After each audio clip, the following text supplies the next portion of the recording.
I want to pick up on what we left off with art, order, and care. I want to stretch that into what our particular roles are in order to model what we saw in what the Lord did in creation, when He gave us that image of God that He made us in. So, for example, art, when we talk about creating things from scratch, from new, inventing something new, coming up with a new idea, a new approach, being more efficient, we're talking about creating things. That's what God has made us to do, to be fruitful and to multiply and to fill the earth. That is talking about creating something new. We create because He created, is one way you could look at it.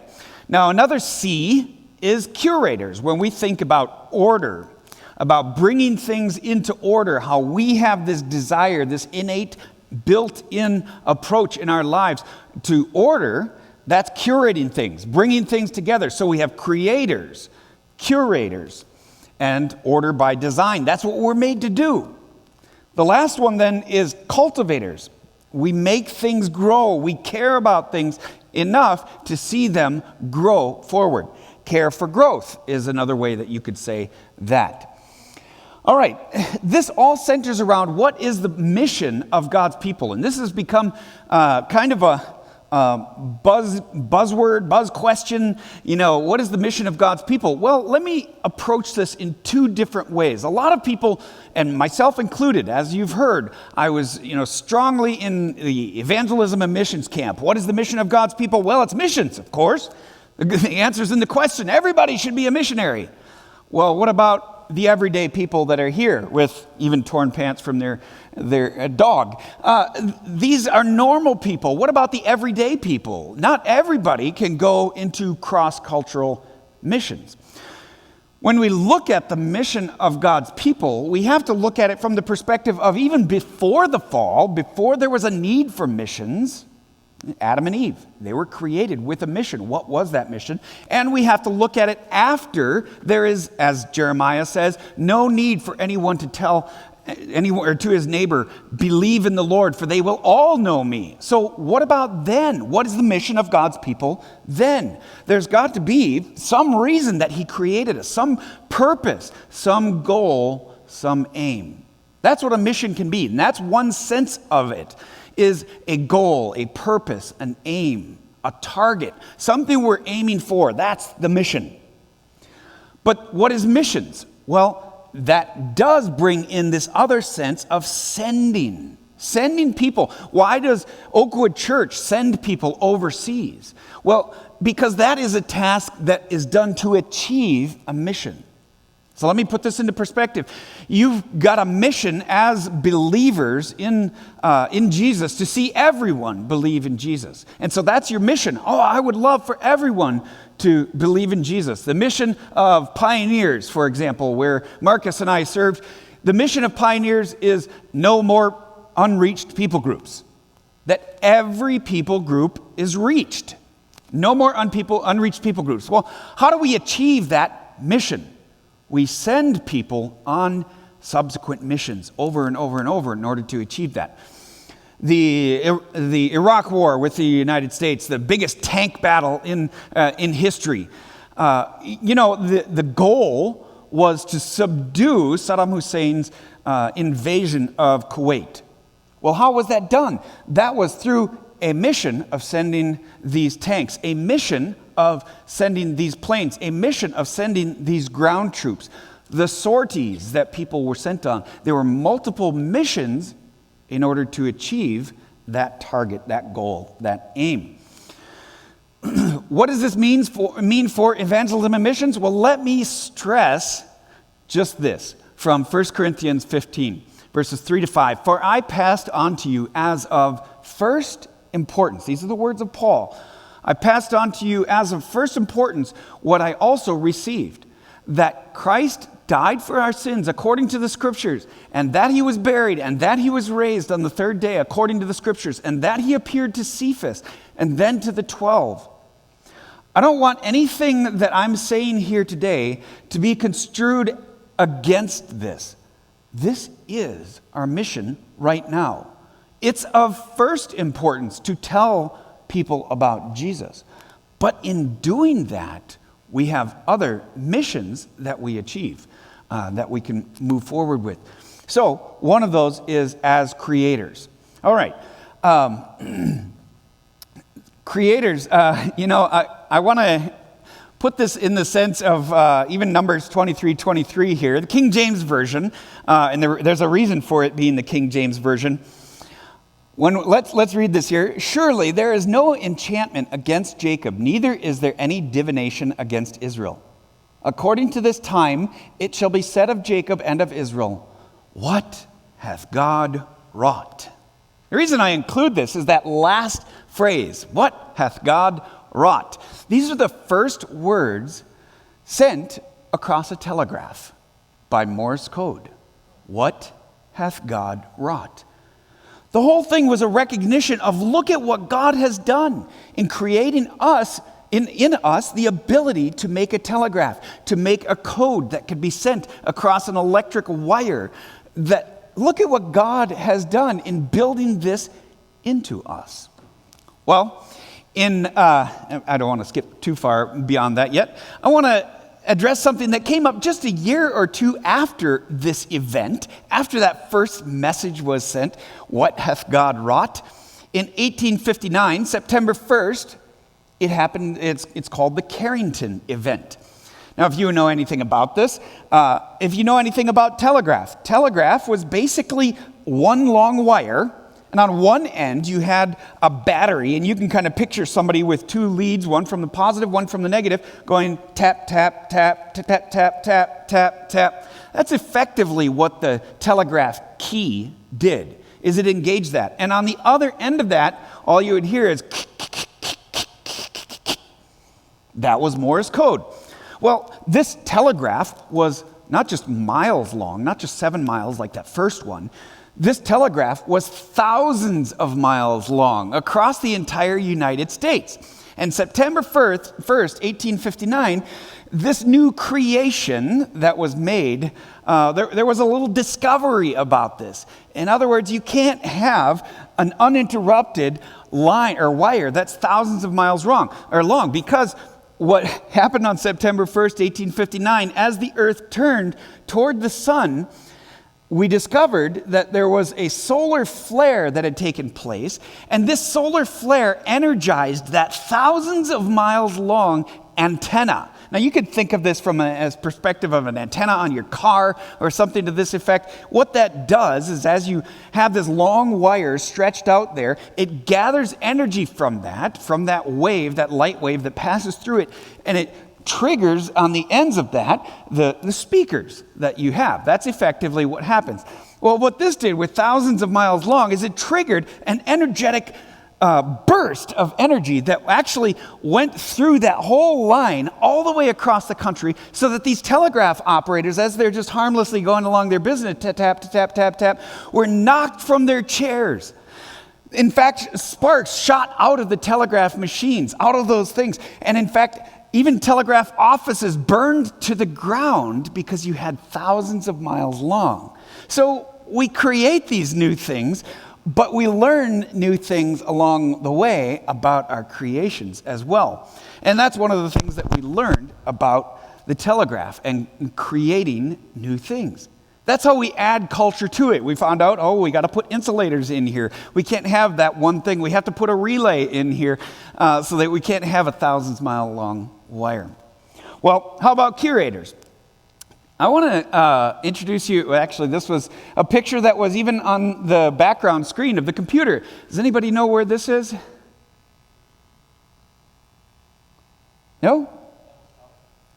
Not quite Devil's Tower. That's in Wyoming. This is Yosemite, and the particular peak here at the summit is called El Capitan. It's the longest, the tallest single stretch of vertical rock in the entire world. 3,000 feet from bottom to top. Doesn't look like that right here, but 3,000 feet, bottom to the top. In fact, in the 1950s and 60s, that era, even with pitons and nailing these hooks into the rock face, people said it just simply cannot be climbed. I mean, even after Everest had been climbed, nobody believed that El Capitan could be climbed. Well, not only was it climbed, but there's a gentleman named Alex Honnold who climbed this as not just, when you have all the pitons, all the ropes, and all the gear, all the protective stuff, that's called free climbing. It's free climbing because you're climbing up, you're putting a new one in, you're just progressing along the way. Free solo climbing is where you walk up to the rock face, and you have a chalk bag strapped onto your belt, and that's it. And that's what Alex Honnold did. Without any ropes, without any safety gear, without any even a backpack of stuff on it, to eat along the way, nothing like that to replenish himself, he climbed El Capitan on June 3rd, 2017. Not very long ago that he did this. This is bringing something under his dominion, and for humankind, bringing it under our dominion. Somebody Neil Armstrong sets foot on the moon and says, that's one small step for man, one giant leap for mankind. It's bringing the moon under our dominion, subduing even the moon, as Elon Musk even attempts to bring Mars under our dominion, under our rule. That is expressing this nature that God has given us of bringing order to all things. Jupiter, we want that under our dominion. Neptune, we want that under our dominion. We want to send things out, even outside the solar system, so that we can bring that under our dominion, learn things, explore things. That's the sense of a curator. This is What Three Words. I don't know if you've ever heard of this, but there is an organization called What Three Words, and basically it starts out of the UK where the addressing system, the postal addressing system, was basically useless for emergency services. And so what they did was they divided up the entire world into trillions of these little squares that are 3 meters by 3 meters. So that's about 10 feet by 10 feet, all across the globe. In fact, there are 57 trillion of these addresses. And what you can do is just use 3 words in order to identify any place in the world. Space, fund, shaped. That's Queensland, Australia, on the beach, right there. So if someone falls, for example, falls from a tree stand here in Wisconsin at a 600-acre home, and, he has a cell phone, so he calls in, I've broken my leg. All right, what's your address? Well, here's the address, and that leads them to the 600 acres, and so they have no clue where he is. On the other hand, you can give 3 words, and that identifies the very 10-foot square that he is in. Do you get the sense that we love order? Do you get the sense that we love dividing things into these small little segments and piecing these all together? That's what God built into us as curators.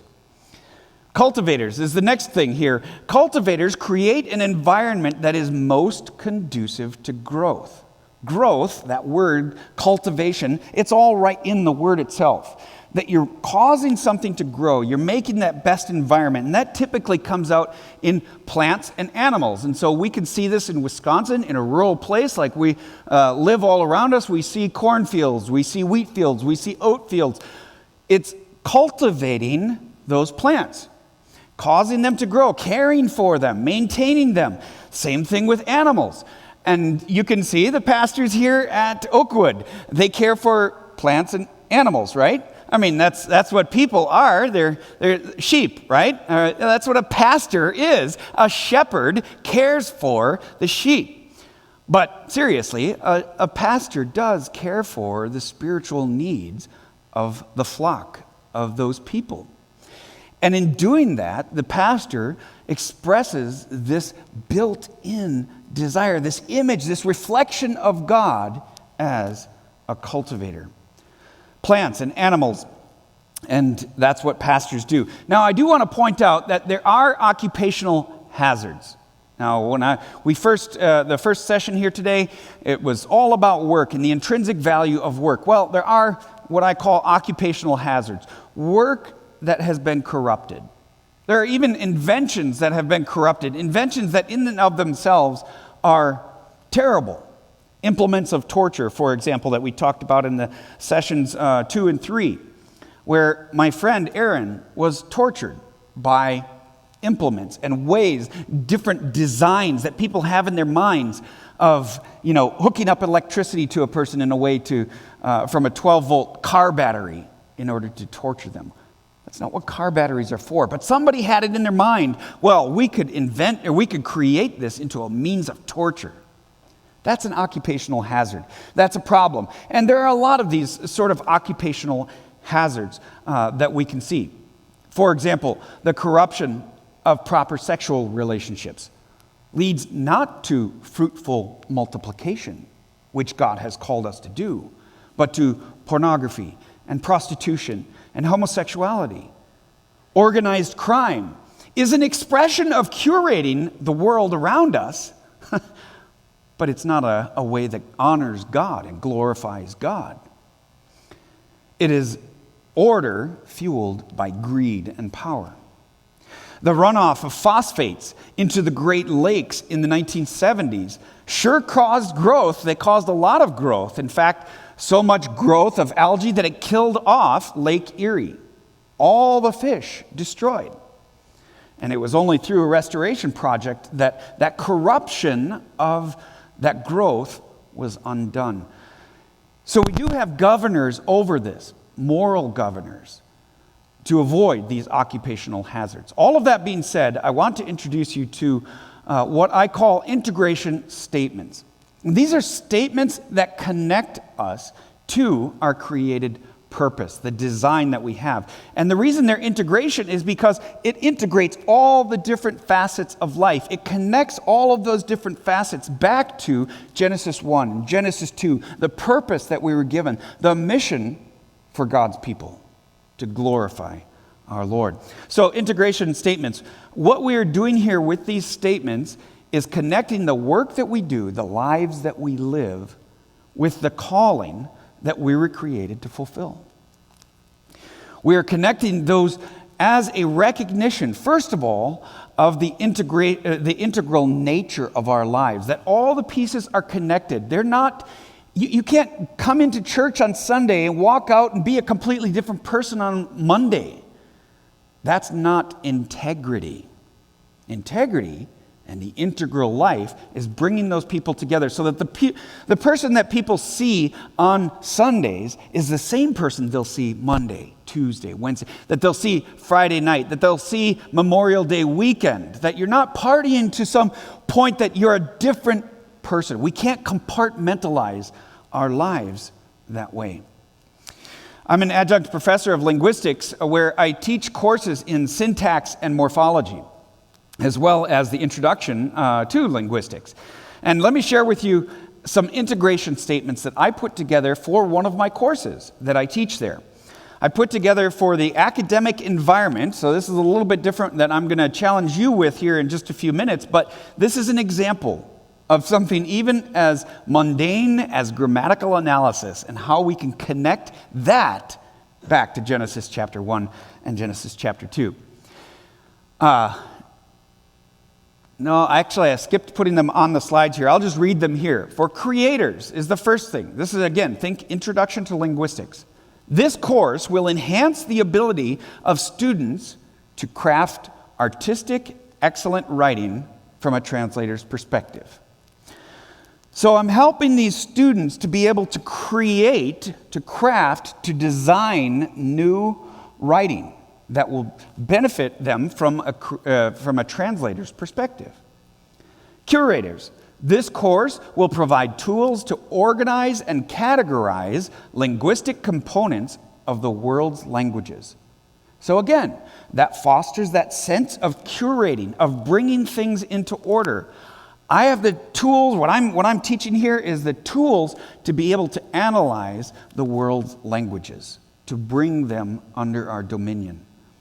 Cultivators. This course will equip students for Bible translation to care for the spiritual needs of those without scriptures in their heart language. So again, it's providing the tools so that people can care for the people in Senegal, for example, who don't have the scriptures, that people can be introduced to them and can find the Lord because I care about their spiritual needs. So those are 3 examples just from my own life, but I want to introduce to you the integration statement formula, and then I want to put this before you to challenge you to produce integration statements. And so that's a big section of what we're going to spend our time here in this last bit, and then I want to talk about them as well. And then to wrap things up, I want to answer some questions if you have any questions about anything I've shared here today in any of the 4 different sessions. So what we're going to do is we're going to take a domain of your life. So think right now, a domain in your life, and ask yourself how it reflects the character and nature of God.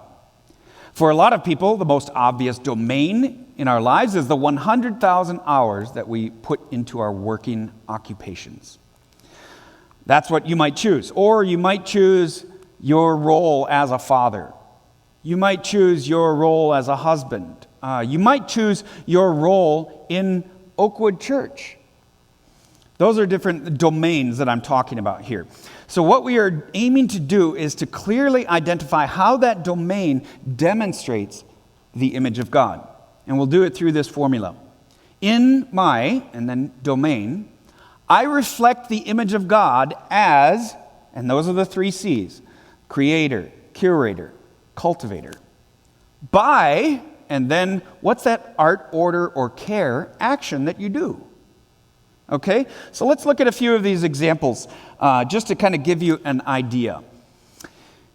In my plumbing, for example, if I'm a plumber, I reflect the image of God as curator by bringing order to homes, offices, and businesses.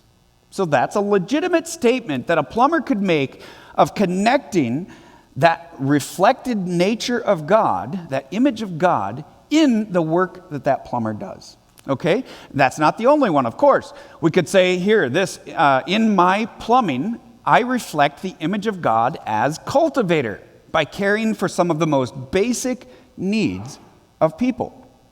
Without plumbers, we would be at a loss, a serious loss. We would be at a great disadvantage even in meeting here. I am thankful for plumbers. And this is a way that those plumbers, in doing the work that they do, in doing it to the best of their ability, that they are reflecting the character and nature of God. How about this for another example? In my pastoring, so Roger, you can look at this. In my pastoring, I reflect the image of God as cultivator by caring for the spiritual well-being of his children. So that's an example of the work that is being done connected back to the purpose for which we were created. All right? How about another one? In my engineering, I reflect the image of God as curator by bringing order and more efficient utilization of resources to the created order. You know the words that best describe what you do. These are just examples, but you know those words that best describe what you do and how you even carry out that role, being created as a man for men's advance, and what you're exactly doing here. In my role as father, I reflect the image of God as curator by disciplining my children so that they understand the order and justice that God has instituted. I don't want them just to run off and do whatever they want. That's not instituting order. That's instituting chaos. That's letting chaos run amok. That's not what God has called me to do. Here's another one. In my teaching, I reflect the image of God as creator by the creation and dissemination of knowledge. So I'm helping others to create knowledge, to do an experiment, a science experiment, to have a hypothesis, but then to discover what actually comes when you mix these 2 chemicals together. I reflect the image of God as creator by the creation and dissemination of knowledge. Okay, so this is the formula, and now what I would like you to do is we'll take about 10 minutes or so to think about this. I want you to think about it yourself first for a few minutes. And you don't have to pick all of the different facets of your life. Pick one. Pick one domain that you want to see how that's connected to the image of God. And put it into this sort of formula. In my, whatever that domain is, I reflect the image of God as, and then one of those three things, by what you do. Then once you do take a few minutes for that yourselves, go ahead and discuss that right within your table, and then we'll have some time actually to discuss that as a group as well. I want to hear some of the things that you come up with from each of your different tables. All right, here we are.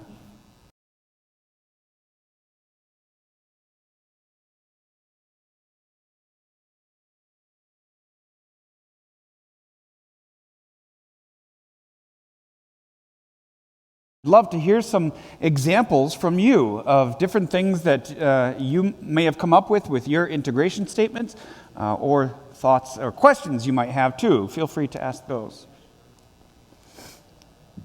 You've been volunteered, Harry. I am the scribe, okay. All right, here we came as a father, I reflect the image of God as cultivator by nurturing my children to minimize discipline. Very good. Yeah. You said something about being creator, too, in that role. Mm-hmm. Be fruitful and multiply. Yes. Yes. That is clearly something the Lord has called us to do. All right. Very good. Yeah, that's just what we're aiming for. So that's a great integration statement. How about some others? In my hobby as a woodworker, I reflect the image of God as a creator by showing the love for others and giving. I usually give the gifts away to my family and friends. So that's creating new things, and that connects you to the image of God as it's expressed way back in Genesis chapter 1. That's excellent. Very good. Yep, and I love that it's a hobby too, because that's the whole idea here, is it's not just the domain of work, it's hobbies, it's relationships, it's roles in community, in church, and so on. All right, well, let me ask one here. So we have a gentleman back here in radio. Tom, is it? Jim. So how does your work, I mean, let's think through this together here. In my service in radio, I reflect the image of God as, and then what could we help Tom with? Jim. Let's help Marcus with it. What could we help Jim with in even reflecting the image of God? How does Jim reflect the image of God? You guys are going to help me, right? Yes, that's right. We're helping you.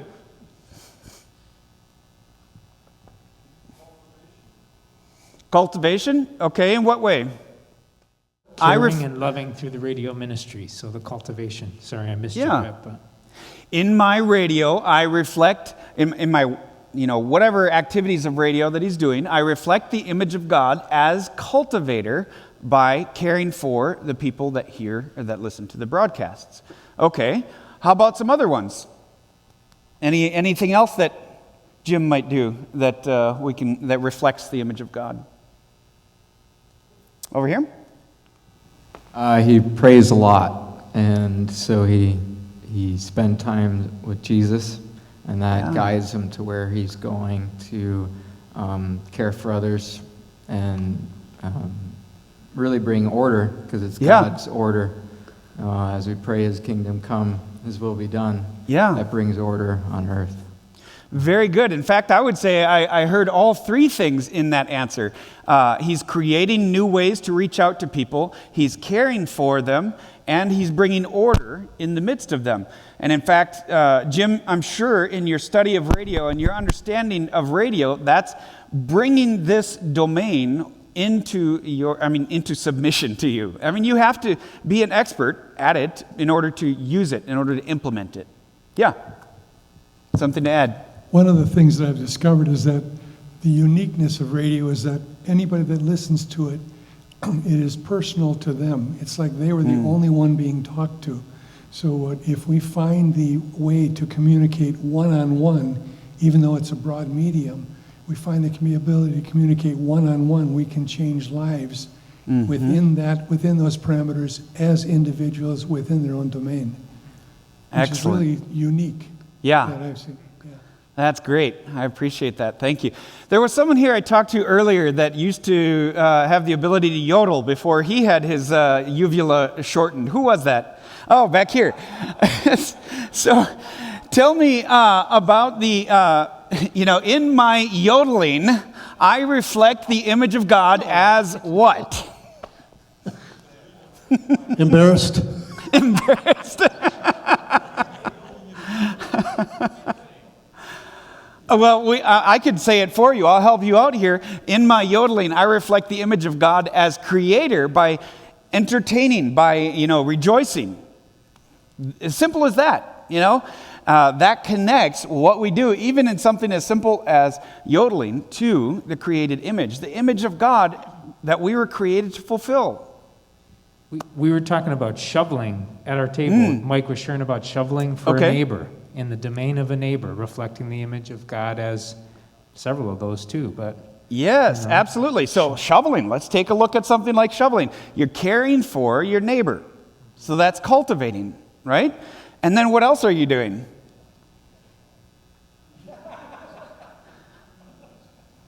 Well, you're caring for yourself, you're getting exercise. You're also curating, because you're taking this chaotic display of snow everywhere and you're putting it into certain places so that you can make the road or the sidewalk or the steps more useful. So do you see how that builds out into each of these different areas?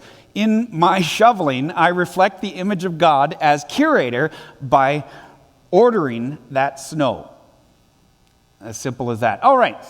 So that's an example of the integration statements, and that really is the summary. That's the end of what I had here, but I do want to share a couple of scriptures just to wrap us up here. My aim is to know him, to experience the power of his resurrection, to share in his sufferings, and to be like him in his death, and so somehow to attain to the resurrection of the dead, or from the dead. John Piper, I learned from John Piper that every day we should be able to ask ourselves at the end of the day, do I know God more because of this day? Do I love God more because of this day?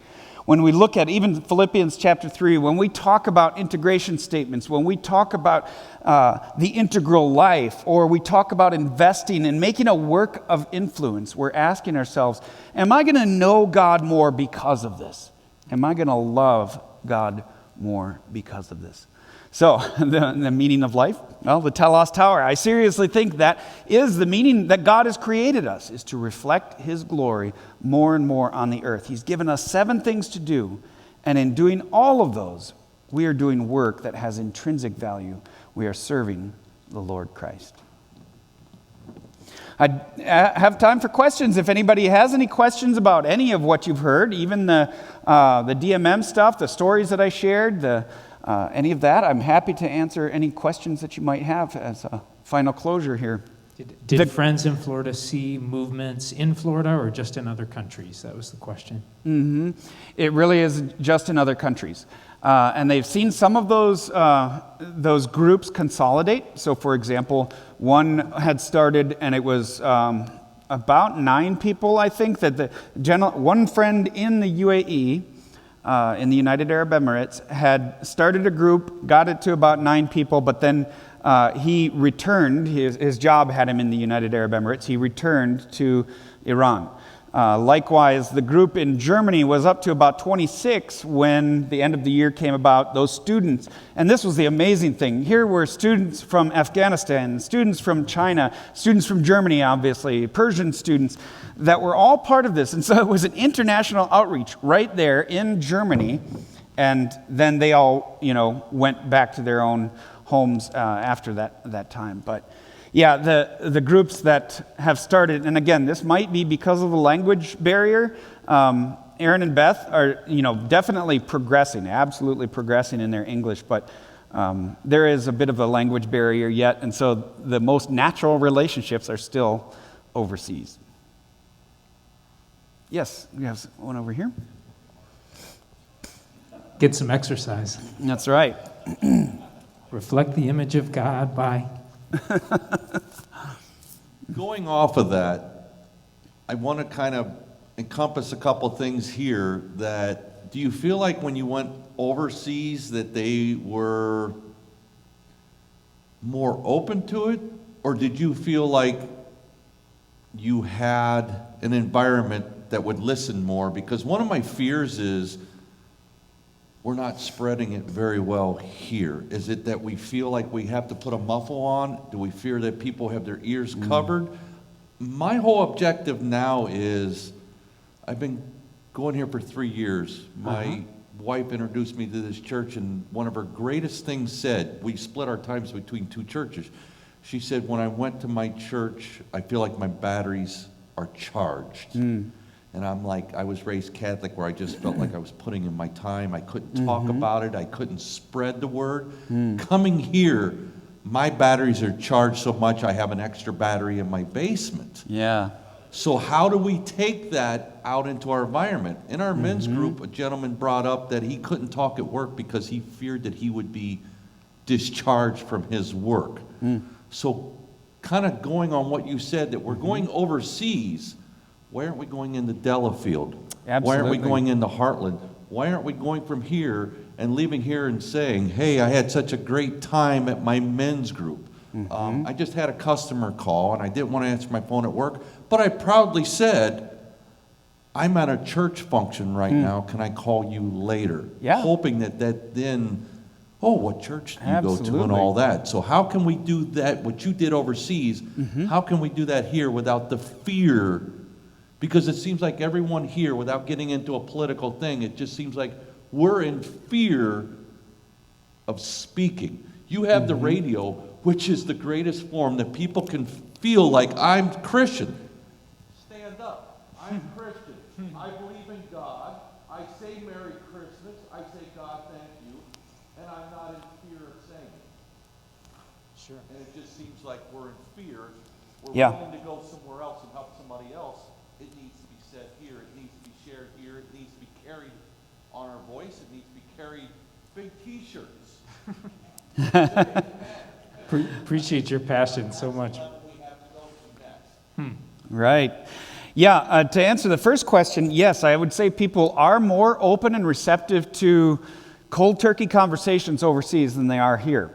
That was probably because I was American, and they wanted to get to know Americans. In fact, when I was a youth pastor overseas for 1 year, the youth there were about 70 students from India mostly. And they flat out said to me, I listen to you because you're American. If you were an Indian, I wouldn't listen to you. so much for my good speaking and all this sort of stuff, right? But that is a thing that was natural to introduce myself, and people wanted to meet an American, to talk to an American, and that sort of thing. Here, I pastor a church, and so I'm at the same level here with you. I'm encouraging people to reach out, and I'm trying to tell people, look, you've got to take those steps. You've got to, tell your person, I'm at a church function right now, can I get back to you later? And plant those seeds. You've got to put yourself out there a bit. And in fact, I encourage people, I say, and this kind of boils it all down, it's the integral life. It's the whole life picture. How many people do you know have been saved through Facebook? Not many. I mean, there might be some, but usually, in fact, this is what Facebook's algorithms do, is they partition people off. Oh, if you're liberal, then we're going to feed you more liberal stuff so that you keep coming back to Facebook. If you're conservative, we're going to feed you more conservative stuff. And then every once in a while, we'll throw in a liberal thing to really stir stuff up. But how many people do you know have come to Christ through ice fishing, or through hunting, or through work relationships, or through church functions and bringing people here to church? Those are the things. Spending time with people, is one of the most valuable things we can do in order to share our faith, but you really have to share your faith. I want to share this here. This is Romans chapter 10, verse 13. It says, well, I'll read from verse 12. For there is no distinction between the Jew and the Greek, for the same Lord is Lord of all, who richly blesses all who call on him. For everyone who calls on the name of the Lord will be saved. How are they to call on the one on one they have not believed in? And how are they to believe in one they have not heard of? And how are they to hear without someone preaching to them? And how are they to preach unless they are sent? So what you're putting your finger on is that preaching. Even, ice fishing, hunting, hanging out, as friends, watching Packer games, that's not enough. You've got to be bold enough to step out and to do that one thing that is of first importance. Tell about Jesus. Tell about what changed your heart. Yes, there will be people that will ask you, why do you work so hard? I mean, all we're doing here is laying electrical wire. Why are you working so hard? Why does it matter to be so careful about that? Well, it matters because I'm working as to the Lord, not to men. But you also have to be willing to share those things, just as you said, calling us to tell them. Excellent. I think Jim? let's thank the Lord for David, guys, and the gift that he is. He's available, so David's going to be at his table in the back, and Jim will be as well. They still have books available, and feel free to just continue to grow and ask any more questions that are still rolling around in your hearts and minds.